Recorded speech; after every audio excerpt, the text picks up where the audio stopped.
ఇప్పుడు దాకా వృద్ధులకు చెప్పాడు, మధ్య వయసుకు చెప్పాడు, ఇప్పుడు యవనస్తులకు చెప్తున్నాడు. యవనస్తుడా, యవనంలో ఉన్నవారు నీ ఇష్టానుసారంగా బ్రతకరాకు. ఇదిగో నీ మనసు ఒక రోజున యవన వయసుకు రాగానే ఒక మాట మన ముందొస్తూ మన హృదయంలో కలిగే మాట ఏంటంటే, దేవుడిని నమ్ముకొని బ్రతకండి మన హృదయం చెప్తున్నమాట. చెప్తుంది బైబిల్ అంటుంది, నీ హృదయం చెప్పినట్టుగా విను. ఫస్ట్ నీవు చెప్పు, విను. ఫస్ట్ మనం ఏమంటాం, మన తల్లిదండ్రులకు మనం నేర్పిస్తాం.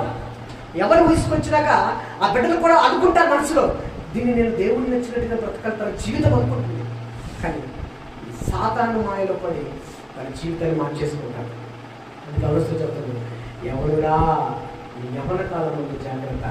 ఒక రోజున నీ ఇష్టానుసరంగా నువ్వు బ్రతికినట్లయితే, నీ ఇష్టానుసరంగా నువ్వు తిరిగినట్లయితే, ఒక రోజున తీర్పు దినమున దేవుడు నేను తీసుకొచ్చి వెళ్ళగలుగుతానని చెప్తున్నాను.